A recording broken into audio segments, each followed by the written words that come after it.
स्वागत है आप सभी का एक न्यू वीडियो पर। देखिए एमपी बोर्ड एग्जामिनेशन के रिजल्ट अनाउंस होने के बाद जिन भी बच्चों का रिजल्ट अनएक्सपेक्टेड आया था, यानी कि जितने मार्क्स उन्होंने सोचे थे, जितने परसेंटेज उन्होंने सोचे थे, जितने का पेपर किया था उतने तो उनके बने नहीं, उनका जो रिजल्ट है वो काफ़ी डाउन आया था। तो ऐसे में एमपी बोर्ड की तरफ से 2 ऑप्शन आपको दिए जाते हैं। फर्स्ट आपको दिया जाता है कि आप रीटोटल का फॉर्म भर सकते हैं, जिसमें कि आपके मार्क्स एक बार दोबारा से काउंट करके अपडेट किए जाते हैं कि कहीं पर कोई मिस्टेक तो नहीं हुई है। सेकंड ऑप्शन आपको दिया जाता है कि आपको अपनी बोर्ड एग्जामिनेशन की कॉपी मंगानी है, उसको अपने घर पे वेरीफाई करना है कि कैसी क्या चेकिंग हुई है। आप चाहें तो अपने टीचर से चेक करवा सकते हैं, देन एमपी बोर्ड के ऊपर आप केस कर सकते हैं। ये 2 ऑप्शन होते हैं, पर मैक्सिमम बच्चों ने यहाँ पर रीटोटल का फॉर्म भरा हुआ है। अब वो ये पूछ रहे थे, उनके काफ़ी ज़्यादा कमेंट्स आ रहे थे कि ये जो रीटोटल का फॉर्म हमने भरा हुआ है, इसका जो रिज़ल्ट है वो कब तक आएगा? एंड इसमें कितने परसेंट चांसेस होते हैं कि हमारे जो मार्क्स है वो बढ़ सकते हैं? क्योंकि काफ़ी बच्चे ऐसे हैं जिन्होंने पेपर तो पूरा किया था, घर आकर पूरा मैच भी किया था, काफ़ी अच्छे उनके नंबर आ रहे थे, पर जब रिज़ल्ट आए तो मार्क्स काफ़ी कम आए थे। या फिर कुछ बच्चे तो ऐसे भी हैं जो कि पासिंग मार्क्स से ज़्यादा का करके आए थे। उनका ये कहना था कि हमने घर आके मैच किया, पासिंग मार्क्स हमारे बड़े ही आराम से आ रहे थे,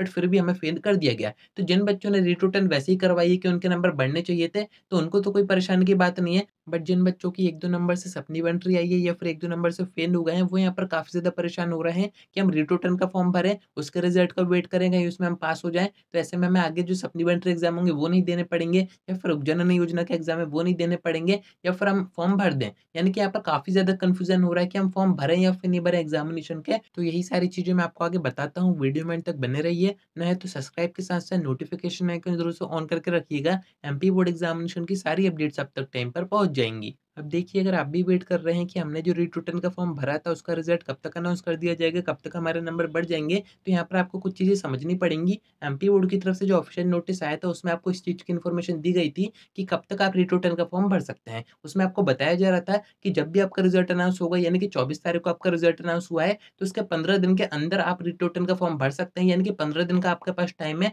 आपने अगर अभी तक फॉर्म नहीं भरा है तो आप भर सकते हैं। अगर आपके नंबर कम आए हैं, आपको डाउट है कि हमारे नंबर बढ़ सकते थे, तो ऐसे में एमपी बोर्ड आपको ऑप्शन देता है कि सिर्फ 15 दिन के अंदर तक आप उसका फॉर्म भर सकते हैं। एंड जब तक आप इसके फॉर्म भरेंगे, जब तक रीटोटल की प्रोसेस स्टार्ट नहीं होगी, यानी कि आप ऐसा मान सकते हैं कि जब तक इसके फॉर्म भराएँगे, जब तक इसकी प्रोसेस स्टार्ट नहीं होगी, एंड इसके फॉर्म 15 दिन तक भराने हैं, यानी कि 9 तारीख तक इसके फॉर्म भराएँगे, उसके बाद इसकी प्रोसेस स्टार्ट की जाएगी। तो 15 दिन तो अभी कुछ भी नहीं होना है, उसके बाद 9 तारीख के बाद इसकी प्रोसेस स्टार्ट की जाएगी, यानी कि जितने भी बच्चों ने फॉर्म भरे हैं, उनका डेटा एक बार चेक किया जाएगा, उनके नंबर देखे जाएँगे कि इनके नंबर बढ़ रहे हैं या फिर नहीं बढ़ रहे हैं। एंड उसमें भी करीब 15 दिन का टाइम कंज़्यूम होता है, यानी कि अभी से अगर आप देखें तो 1 महीना आपको रुकना पड़ेगा, उसके बाद ही आपका रीटोटल का रिज़ल्ट अनाउंस किया जाएगा। 15 दिन मैंने आपको बता दिए कि फॉर्म भराएँगे, एंड 15 दिन की प्रोसेसिंग होती है। कुछ बच्चों का रिज़ल्ट आ जाता है, कुछ बच्चों का देरी से आता है, यहाँ पर थोड़ा बहुत वेरिएशन होता है। जिन बच्चों ने पहले फॉर्म भरे हैं, उनका रिज़ल्ट पहले अनाउंस कर दिया जाता है, एंड जिन बच्चों ने बाद में फॉर्म भरे हैं, यानी कि जितनी देर आप करोगे फॉर्म भरने में, उतनी देरी से आपका रिज़ल्ट अनाउंस किया जाएगा। तो यहाँ पर मैंने आपको बता दिया है कि आपका जो रिज़ल्ट है वो कब आएगा। आप एक्सपेक्ट कर सकते हैं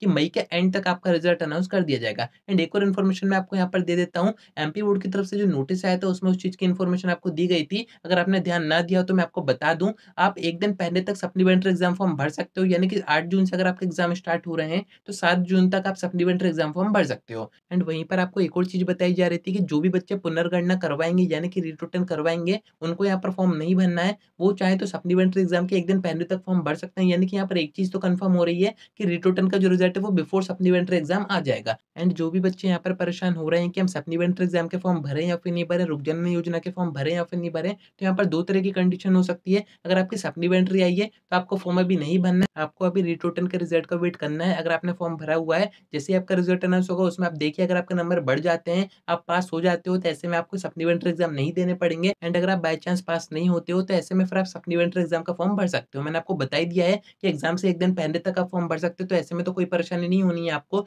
बट अगर आपको रुकजन योजना के पेपर देने हैं, 2 से 3 सब्जेक्ट में अगर आप फेल हो गए हो, तो ऐसे में आपको रीटोटल के रिज़ल्ट के भरोसे नहीं बैठना है, क्योंकि इसमें काफ़ी कम चांसेस होते हैं, या फिर ये कहें कि 50-50 चांसेस होते हैं। एंड अगर आप 2 से 3 सब्जेक्ट में फेल हुए हो, तो ऐसे में तो वैसे भी काफ़ी कम चांसेस, सप्लीमेंट्री तो ऐसा है कि 1 आध सब्जेक्ट में आती है, तो उसमें हो सकता है कि रीटोटल में बच्चों को पास कर दिया जाए। बट आप हुए हो 2 से 3 सब्जेक्ट में फेल, तो ऐसे में तो काफ़ी कम चांसेस होते हैं कि रीटोटल में आपके नंबर बढ़े और आपको पास कर दिया जाए। तो अगर आपको रुक जननी योजना के पेपर देने हैं तो आपको फॉर्म भर देना है। बाकी अगर आपको सप्लीमेंट्री एग्ज़ाम का फॉर्म भरना है तो आप रुक सकते हैं, रिज़ल्ट को देख सकते हैं, उसके बाद आप फॉर्म भर सकते हैं, क्योंकि ऑप्शन आपको दिया गया है। क्योंकि रुक जननी योजना के पेपर नेक्स्ट मंथ में ही होने हैं, ज़्यादा टाइम आपके पास नहीं है, तो फटाफट से फॉर्म भर के तैयारी शुरू कर दीजिए। अब बात ये करते हैं कि री-रिटर्न का जो फॉर्म हमने भरा हुआ है, इसमें कितने परसेंट चांसेस होते हैं कि हमारे नंबर बढ़ जाएँगे? तो मैंने आपको बता ही दिया कि 50-50% होता है, आपके नंबर बढ़ भी सकते हैं, नहीं भी बढ़ सकते हैं। हो सकता है कि आपके पैसे वेस्ट हो जाएँ एंड हो सकता है कि अगर आपकी किस्मत अच्छी रही तो आपके नंबर बढ़ भी जाएँ। बाकी एक और इम्पोर्टेंट चीज़ मैं आपको बता देता हूँ, आपके जो नंबर है वो कम नहीं होते हैं, जितने नंबर आपके आए हैं उतने तो रहेंगे ही। अगर उनको बढ़ना होगा तो बढ़ा के शो कर दिए जाएँगे, वरना वहाँ पर नो चेंज शो कर दिया जाएगा। आपके नंबर कभी भी कम नहीं होते हैं।